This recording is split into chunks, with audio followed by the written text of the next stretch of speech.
հայտնաբերել ենք սրբացված բույսերի պատկերներ, որոնք եղել են հատուկ այսպես փաթաթված տոպրակների մեջ, որոնց մեջ ոսկեդրամ է դրված եղել եւ այդ բույսը հետեւապես բույսը այնպիսի հրաշալի բուժական ներգործություն է ունեցել, որ նրանք սրբացվել են։ Նա գիտական պեղումների ժամանակ հայտնաբերվել է գանգ տրեպանացիոն անցքով, տրեպանացիոն անցքը դա բժշկագիտության մեջ ընդունված ոսկրաշաղապումն է։ Վիրահատություն են արել 14 տարեկան տղայի գլուխը։ Այո, Եզնիկը հստակ գրում է, որ հիվանդությունները չարիքներ չեն վերևից տրված, այլ հիվանդությունները օրգանիզմում 4 տարերին համապատասխան 4 հեղուկների հավասարակշռության, այլ կերպ ասած, քանակական եւ որակական փոփոխությունների հետ են կապված։ Ասեմ, որ ճակատագրական էր, որովհետեւ մենք արդեն ունեցանք մեր ազգային գիտությունը, որ հայերեն լեզվով պետք է զարգանա, այնտեղ աճող դեղաբույսերը ունեցել են հրաշալի բուժիչ հատկանիշներ, տեղեկություններ են ունեցել, ել չեմ ասում հետագայում Իբն Սինան, որ հստակ գրում են բոլուս արմենա, հայկական կավ, հետո մենք հասկացանք, որ հայկական կավը արտահանվում է։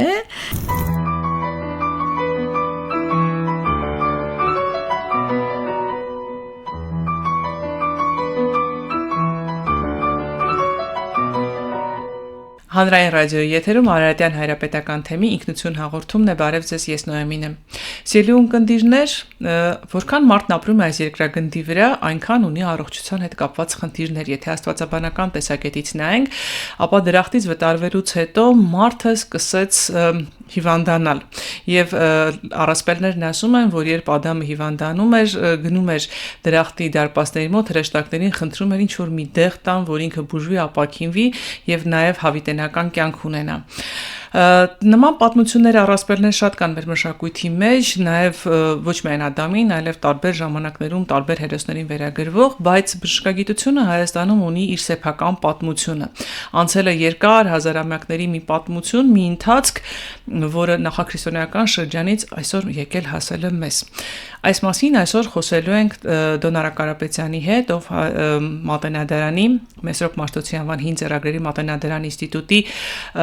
բնագիտական եւ բժշկագիտական հուշարձանների ուսումնասիրության եւ հրատարակության խմբի ավագ գիտաշխատող է, բժշկական գիտությունների թեկնածու եւ դոցենտ։ Բարև ձեզ, Տիկին Կարապետյան։ Բարև ձեզ։ Ես ուրախ եմ մեր երկրորդ հանդիպման համար, շատ սպասված, որովհետեւ մեր առաջին զրույցն էլ մեծ ընդունելություն եւ մեծ տարածում գտավ մեր ունկնդիրների եւ ակնդիրների շրջանում,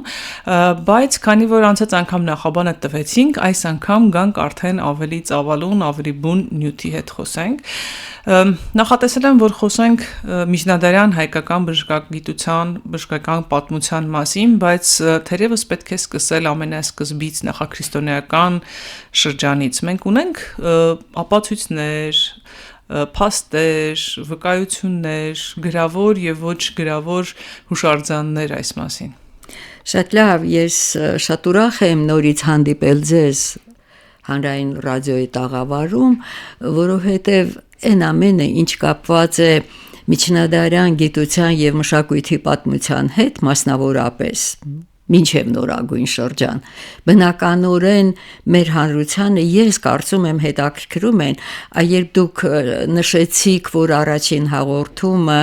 հանրության կողմից ընկալվեց, հետևապես ես մտածում եմ, որ մեր հանրությունը կարիք ունի շատ հանգամանորեն իմանալ, ծանոթանալ մեր ընդհանրապես միջնադարյան մշակույթի բոլոր ոլորտների, այդ թվում նաև բժշկագիտության զարգացման ամբողջ ընթացքին, որովհետև դա իսկապես կարևոր է, դա գիտություն է, որին պետք է մենք բոլորս ծանոթ լինենք։ Ինչ վերաբերում է միջնադարյան հայ բժշկագիտությանը, ես կարծում եմ եւ իրավունք ունեմ դա նշելու, որ լինելով ընդհանրապես հայ քաղաքակրթության, ինչու՞ չէ նաև գիտության եւ մշակույթի ամենահին ոլորտներից մեկը, բժշկագիտությունը զուգահեռաբար զարգացել է Հայաստանում եւ բոլոր ժամանակներում կապված պատմաժամանակագրական, քաղաքական, տարբեր տեսակի փոփոխությունների հետ ունեցել է իր զարգացման բնորոշ փուլերը եւ իր զարգացման յուրահատկությունները։ Սա գիտություն է, որը ընդհանրապես ընդունված է ասել, որ համաշխարհային գիտության պատմության մեջ բժշկագիտությունը ամենահին գիտություններից է, որովհետև երբ մարդը դարձավ Homo sapiens, գլուխը աշխատեց, սկսեց իր բնազդային գործողություններին ցանկանալ բացատրություններ տալ, այդ պահից արդեն իսկ դիֆերենցվում է եւ սկսվում է գիտակից վերաբերմունք մարդու օրգանիզմում կատարվող փոփոխություններին, ցավային սինդրոմին եւ ընդհանրապես։ Այստեղից սկսած մենք պետք է ասենք, որ գործ ունենք բժշկագիտության սաղմերի հետ, որը հետագայում բնականորեն պետք է զարգանար, դառնար շատ ավելի հետաքրքիր եւ գիտական։ Ինչ վերաբերում է միջնադարյան հայ բժշկագիտությանը, ես պետք է ասեմ, որ մենք նրա մասին տեղեկություններ ունենք դեռ նախնադարյան շրջանում։ Այդ տեղեկությունները մեզ օգնում են տալ ազգագրագետները, հնագետները, որովհետև մենք եւ ազգագրական տեղեկություններ ունենք, եւ հնագիտական պեղումների հետ կապված շատ որոշակի տեղեկություններ ունենք, եւ դրանք գիտական ճշգրիտ փաստեր են, դրանք երևակայական չեն։ Այլ կերպ ասած, եթե մենք որպես գրավոր աղբյուր, որպես հիմք ընդունում ենք մեր պատմահոր Մովսես Խորենացու առաջին տեղեկությունները կապված իմ նշած խնդիրների հետ, հետո Փավստոս Բուզան եւ այլն։ Մենք ունենք նաեւ հնագիտական ճշգրիտ պեղումների տվյալներ, որոնք պահվում են Պատմության թանգարանի այն նախնադարյան շրջանի այդ էքսպոզիցիայի մեջ։ Այլ կերպ ասած,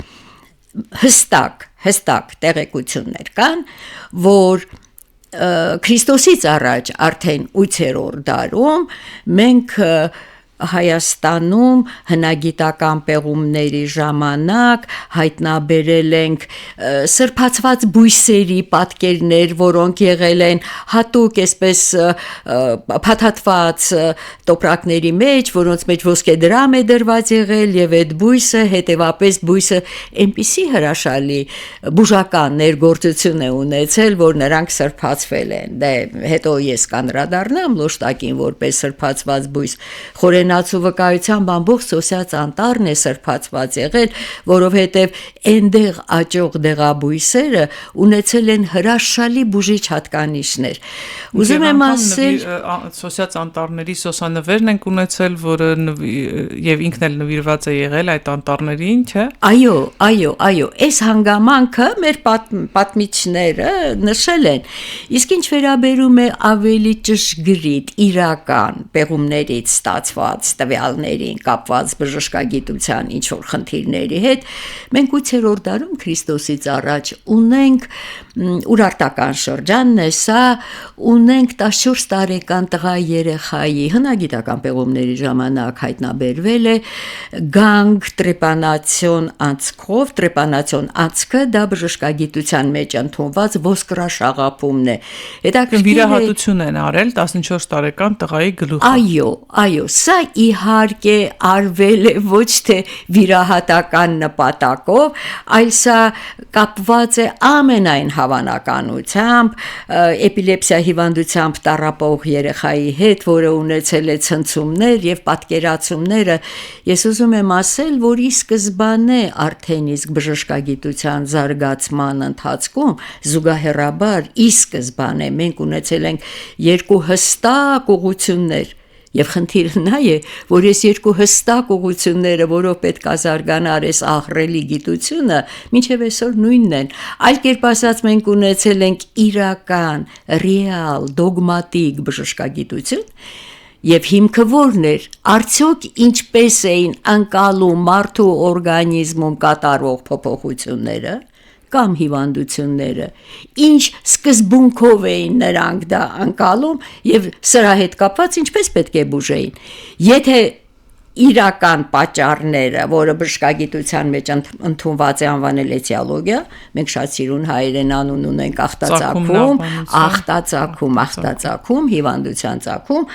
եթե դա ռեալ է, իրական է, դա վերաբերում էր դոգմատիկ բժշկագիտությանը, իսկ եթե դա երևակայականներ, չար ոգիներ, ալկեր, անեծքներ, պատիժներ եւ այլն, սա արդեն կոչվում է հստակ ուղղություն է, կոչվում է դիվաբանական բժշկություն։ Այդ դիվաբանական բժշկությունը եկավ նախ շատ հին ժամանակներից եկավ, չգիտեմ ինչի ինձ թվում է, որ դա այսօր էլ ինչ որ առումով կա, ինչու, որովհետև այն պահին, երբ մարդը չի կարողանում բացատրություն տալ իր օրգանիզմում կատարվող տարաբնույթ փոփոխություններին, չունի ռեալ պատկերացումներ, գիտությունը չունի այդ հարցի պատասխանը, բնականորեն նա պետք է սկսի երևակայական դաշտ եւ ինչ որ բացատրություններ տալ։ Այո, եւ հենց սա էր պատճառը, որ դե պատկերացնում եք նախնադար տղա երեխան առողջ է, լրիվ որևէ խնդիր չունի եւ հանկարծ ցնցումներով, դեմքի այլայլվելով ցնցումներ է ունենում, դե պետքա մտածեին, որ դևերը մտան գլխի մեջ, պետքա նրան մի կերպ հեռացնել եւ պետք է ընդամենը ինչ որ դե բնական ճանապարհով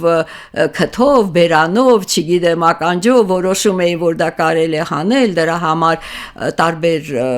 աղոթքներ էին անում, վախեցնում էին, չգիտեմ ինչ, բայց այ հետաքրքիր է, ես ուզում եմ սա ասել, որ այ հենց զուգահեռաբար սրահից զարգանում էր նաև մեր մշակույթի այլ ոլորտները։ Որ ոլորտները նկատի։ Ասեմ, պար, երգ, դիմակների կիրառում, որովհետև պետք է անցք անեին, սկզբում գլուխը կոտրում էին, մարդ արյունահոսությունից մահանում էր, ցավից եւ այլն կոմա, շոկ, հետո ավելի հասկացան, որ պետք է շատ ավելի զգուշ դա անել, հետո արդեն 8-րդ դարում դա արվում էր անպայման շատ որոշակի, կամ դա արվում էր արդեն մետաղական սուր գործիքով,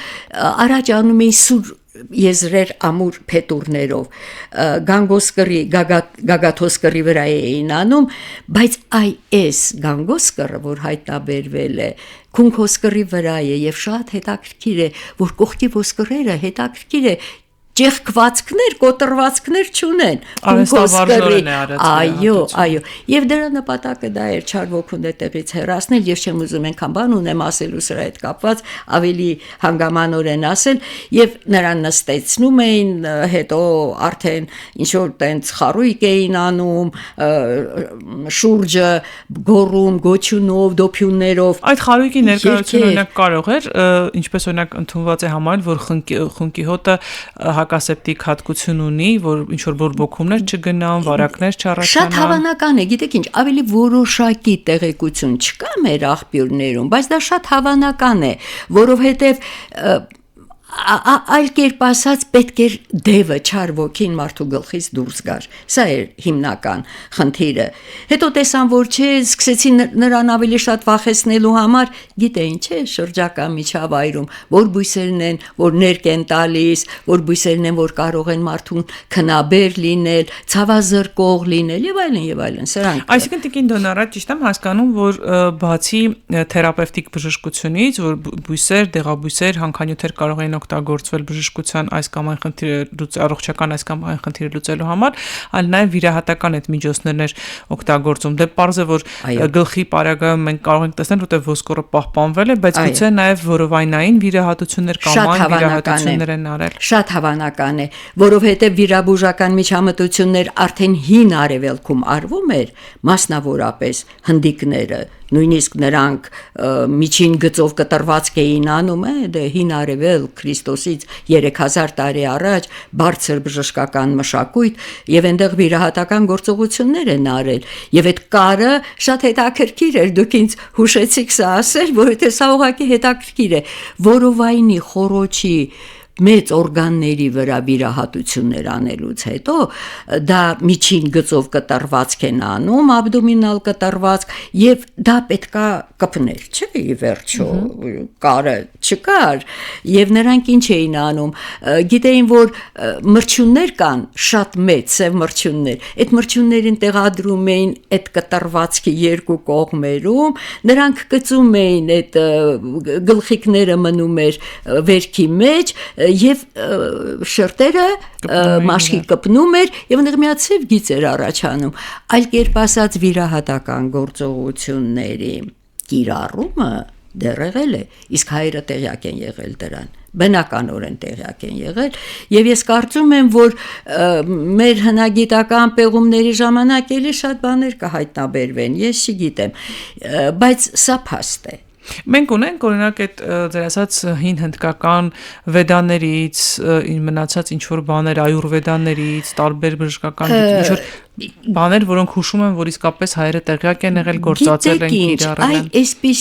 Այսպիսի տեսակետ կա,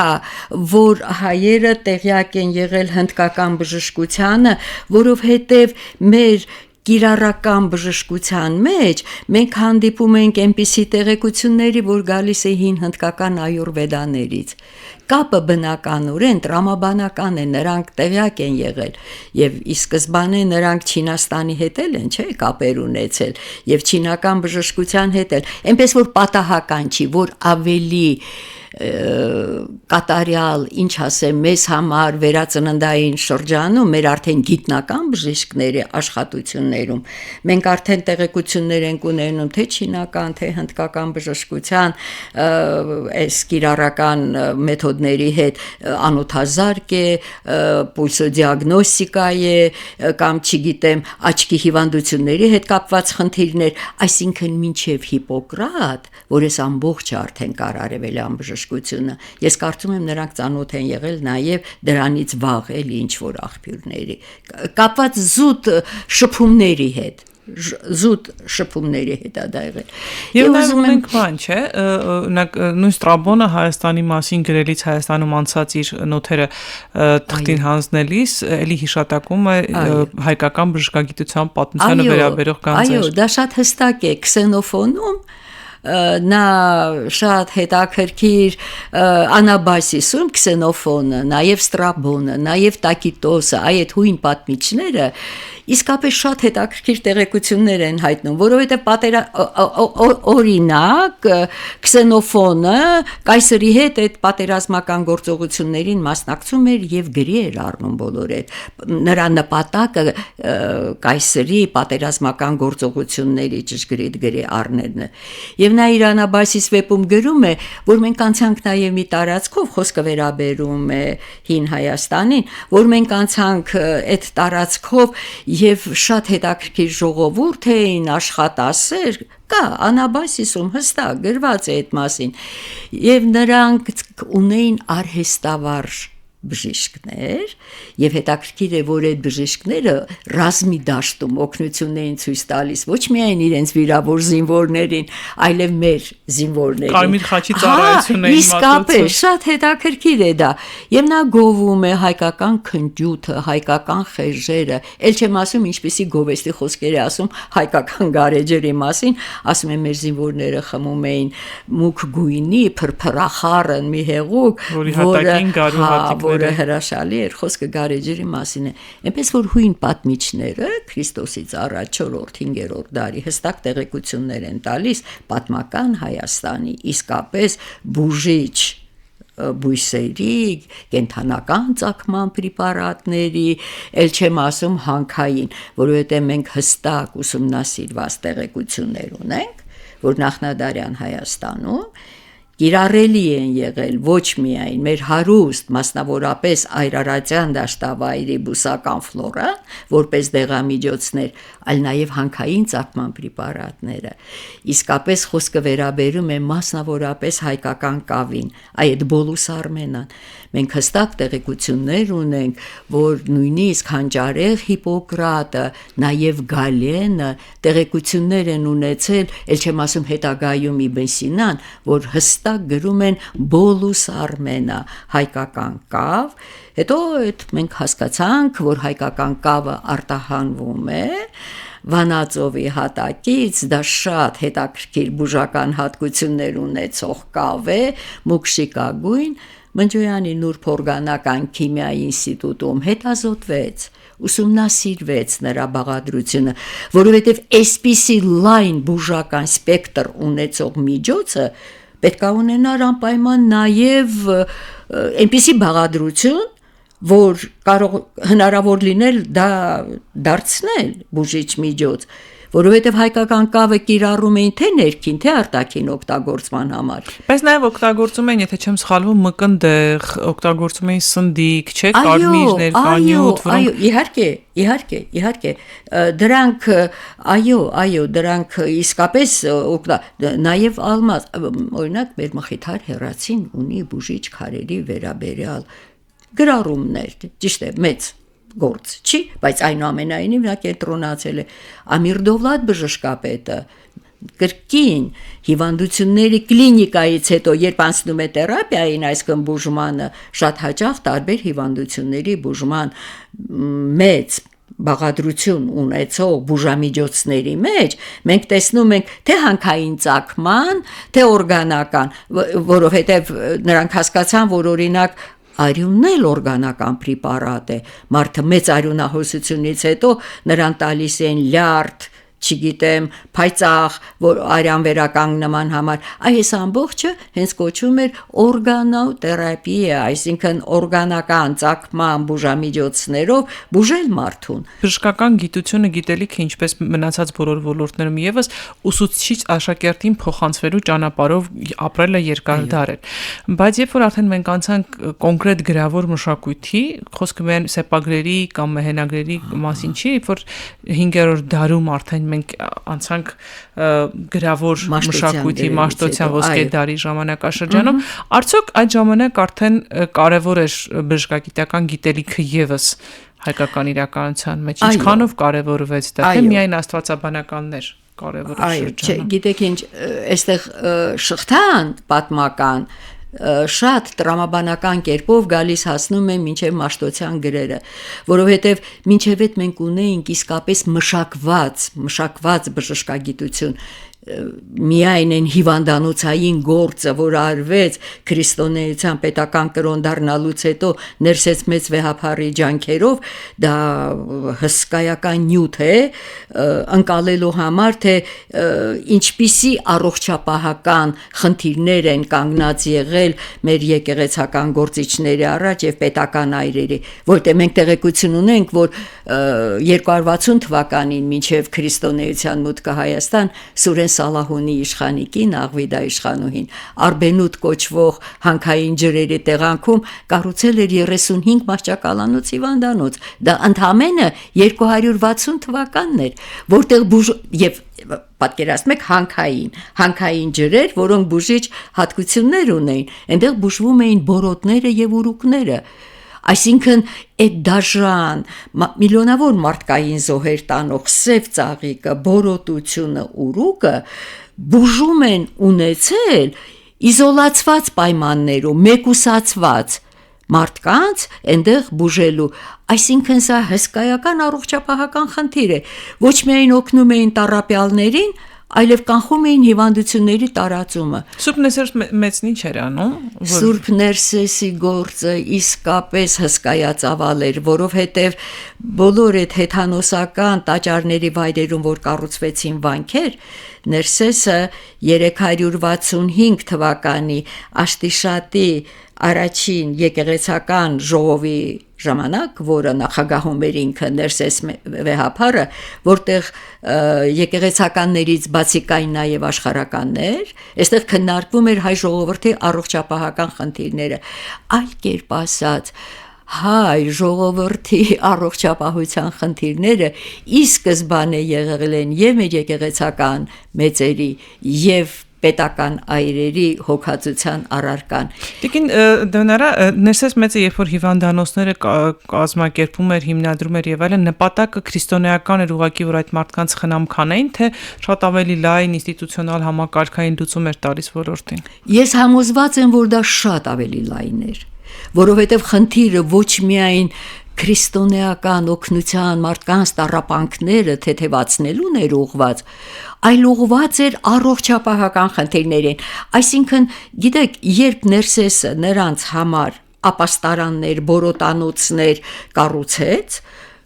այսինքն նրանք մեկուսացվում էին եւ այդ հիվանդության դաժան վարակական հիվանդության տարածումը կանխարգելվում էր, այսինքն այստեղից արդեն մենք ունենք կանխարգելիչ կամ պրոֆիլակտիկ բժշկագիտության ճյուղի հետ։ Դա շատ կարևոր բան է, որովհետև դեռ հանճարեղ Հիպոկրատը ասում էր, բժշկագիտության որպես գիտության առաջնահերթ խնդիրը հիվանդությունների կանխարգելումն է։ Հետո նոր ինքը պետքա զարգանա եւ կարողանա բուժել այդ հիվանդությունները, այնպես որ դա ի սկզբանե ընկալել են հայերը, եւ մեզ մոտ այդ հիվանդանոցների կառուցումը իսկապես ուղղված է եղել դրան, հետո երբ մենք կգանք ավելի պայծառ ժամանակներ, մենք կտեսնենք, որ հսկայական հիվանդանոցային գործ է եղել։ Այնպես որ ուզում եմ ասել, շատ է ասելիքը կապված նախնադարյան հայ բժշկագիտության հետ, բայց ես ուզում եմ ասել, որ երբ քրիստոնեությունը դարձավ պետական կրոն, մենք շատ ավելի որոշակի գործ ունեցանք բուժական գործի եւ առողջապահական խնդիրների կազմակերպման հետ, բայց իհարկե դա այս ամբողջը նախամաշտության այս կուտակումները նախնադարից եկած եւ առողջապահական եւ բուժական հենքի վրա պետք է մաշտության գրերի գյուտով արդեն գար շատ կատարյալ արդեն մեր բժշկագիտությունը, որը իր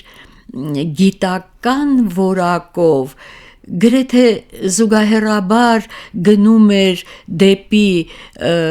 անտիկ բժշկագիտության եւ նաեւ ինչու՞ չէ անտիկ բնափիլիսոփայական եւ բնագիտական մտքի ակունքները, որովհետեւ մեր մտավորականները, որոնք կրթություն էին ստանում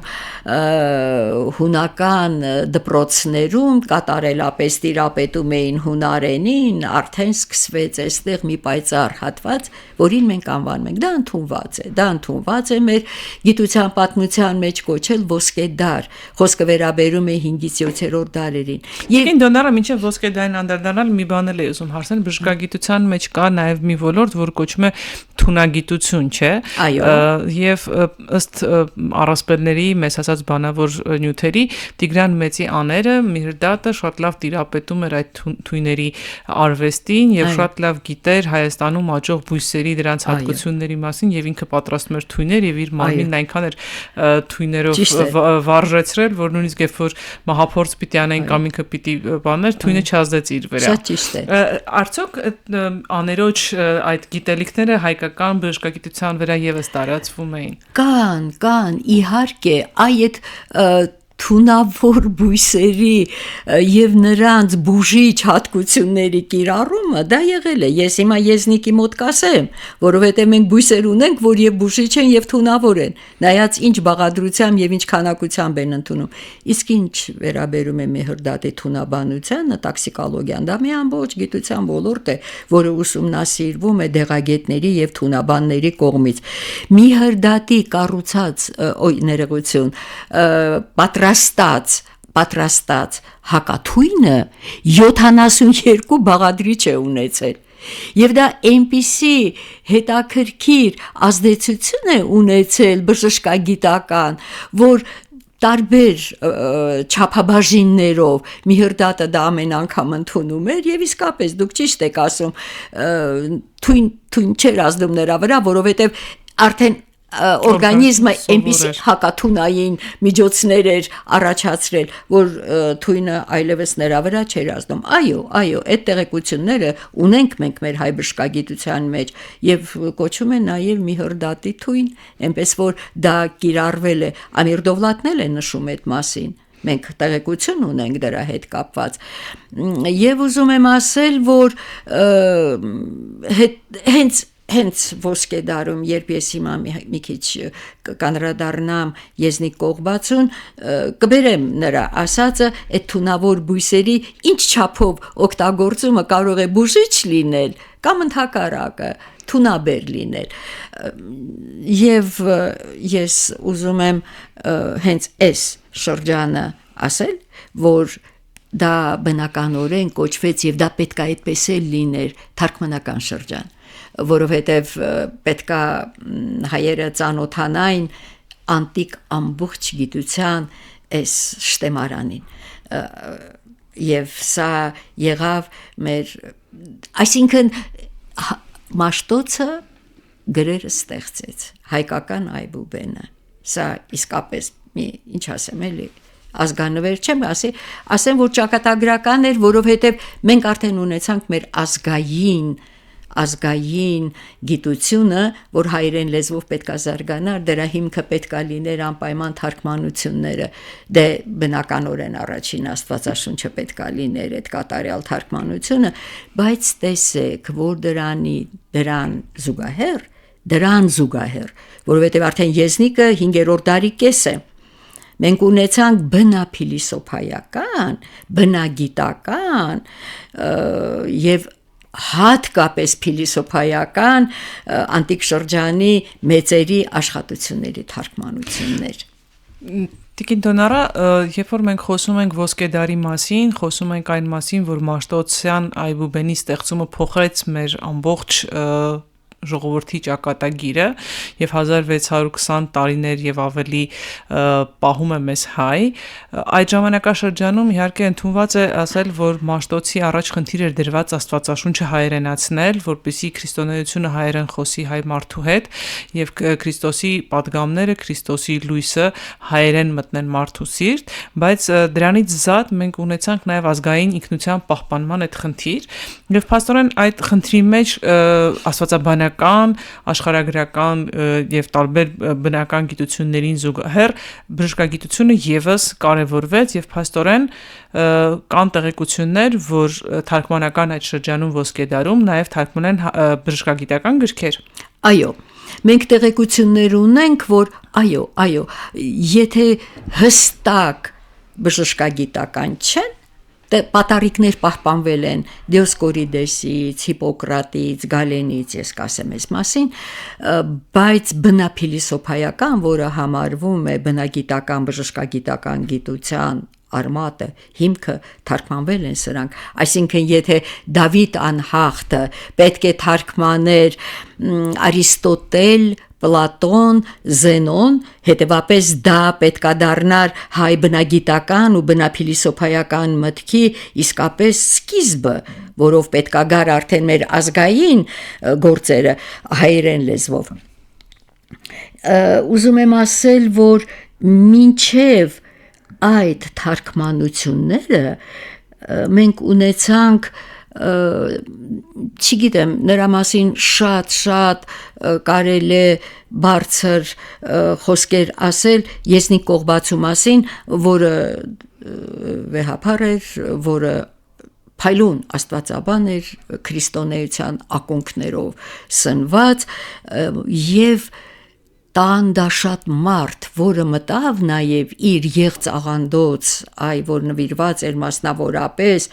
աստվածաբանական խնդիրներին, այլ կերպ ասած նա գովաբանում էր քրիստոնեությունը, այդ ֆոնի վրա ոչ թե դատապարտ, այլ ասելով, որ քրիստոնեությունը ամենաառաջադեմ մարդասիրական համաշխարհային կրոնն է, սրա հետ միասին նա անդրադառնում էր նաև բնագիտական, բնափիլիսոփայական խնդիրների, հետաքրքիր է, հունարեն գիտեր, ասորերեն գիտեր, ինքը տեղյակ էր Հիպոկրատյան բժշկագիտությանը, եթե տեղյակ չլիներ, նա իր եղծաղանդոց վեպում չեր գրի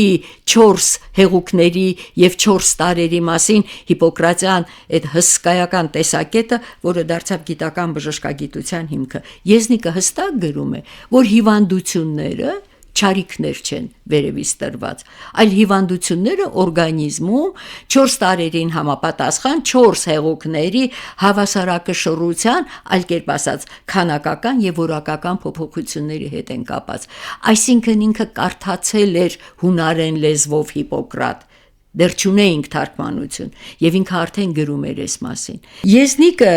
ինքը Այրարատում կողբում էր ծնվել եւ հրաշալի ճանաչելով Հայաստանի դեղաբույսերի բուժիչ եւ թունավոր հատկությունները,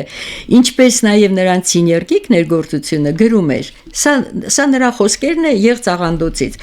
Մոլախինդը ինքնին հայտնի է որպես մահաբեր թույն, բայց ճիշտ չափաբաժիններով օգտագործումը օգնում է լեղապարկի հիվանդությունները բուժելու համար։ Հետաքրքիր է, որ ասում է նաև կաղնչան բույսի մասին, Այրարատյան դաշտավայրում աճող այս բույսը։ Նա ասում է առանցին վերցրած դա թունավոր բույս է, իսկ ինչ որ բաղադրամասերի մեջ մտցնելով որոշակի չափաբաժնով նա հրաշալի ազդեցություններ է ունենում թե լյարդի, թե լեղապարկի հիվանդությունների բուժման համար։ Այլ կերպ ասած, եզնիկը ծանոթ էր մեր բուսական ֆլորայի բուժիչ դեղաբույսերին։ Նա ընդհանրապես պատկերացնում էր, նա ուներ գիտական պատկերացումներ, բնափիլիսոփայական եւ բնագիտական բոլոր այն աշխատությունների հետ, որոնք ստեղծվել էին անտիկ շրջանում։ Տիկին դոնարա, իսկ հնարավոր է վերականգնել, թե որ բույսերի մասին է խոսում, այսօր այդ բույսերը ինչ անունով են հայտնի։ Գիտեք ինչ, կաղնչանը հենց կոչվում է կաղնչան, որովհետև անգիտածանպետում Ամիր Դովլաթը այս բույսերի մասին գրում է, Մոլախինդը կրկին գրում է, ընդ որում այս բոլոր բույսերը նա գրում է իր անգիտածանպետում, որը մեր հայկական Այբուբենի կառուցվածքով կատարյալ դեղաբառարան է, այնտեղ գրեթե 3700 անուն դեղամիջոց է նկարագրվում 5 լեզուներով։ Նա տալիս է ճիշտ հայերենը, հետո արաբերենը, պարսկերենը, թուրքերենը եւ կարող է տալ նաեւ հունարենը։ Այնպես որ ուզում եմ ասեմ, թե կաղնչանը, թե մոլախ եւ շատ բուժամիջոցներ, բուսական ծագման մենք իհարկե ունենք, այդ անունով էր, հիմա էլ այդ լոշտակը երբ ենք տեսել։ Այ լոշտակի մասին դուք խոստացաք, որ պիտի պատմեք, լոշտակն ինչ է։ Ես կասեմ, լոշտակը սրբացված է եղել որպես բույս եւ ասում էին, որ նա աստվածների հրամանով ուղակի հանկարծ աճել է, այսինքն եւ այս պատճառով եւ դա նմանեցնում ենք մենք ժենշենին, եթե նրանք ասում էին, որ աստվածների հրամանով կայծակի հարվածից այնտեղ լույս ճառագեց եւ հենց այդ տեղում առաջացավ ժենշենի արմատը, որը մարդանման էր, այդ պատճառով էր, նրան նաեւ մարդախոտ են ասում, մարդու անատոմիական կառուցվածքի նման է նրա արմատը, նույնը լոշտակն է։ Լոշտակը աճում էր Այրարատյան դաշտավայրում եւ ի սկզբանե մեր ժողովուրդը, ժողովրդական բժշկությամբ զբաղվողները, մեր ավանդական բժշկության մեջ իրենց բուժամիջոցները կիրառողները, նրանք ծանոթ են եղել լոշտակի բուժիչ հատկություններին եւ կիրառել են թե ներքին, թե արտաքին օգտագործման համար, բայց գիտեին մի բան, լոշտակը սուրբ բույս է, սրբացված էր եւ հատուկ աղոթքներ կար, այդ աղոթքները նրանք պետք է անեին բույսը հանելիս եւ անպայման այնտեղ պետք է մի ոսկե դրամ դնեին, որ աստվածները չպատժեին, որ դրանք հանել են եւ օգտագործում են, բայց հետո գիտեք, այսպես հիմա կարմիր գիրք է։ Ես չգիտեմ, հիմա մեր բուսաբանական այգում արդյոք ինչ որ կերպ դա ինչ որ ձև ստացել են, աճեցնում են, ես իհարկե հստակ տեղեկություններ չունեմ այդ մասին, որ հիմա մենք ունենք լոշտակ, բայց ես վստահ եմ, որ այն լոշտակը, որը աճում էր Այրարատյան դաշտավայրում կարմիր գիրք է եւ դա չկա,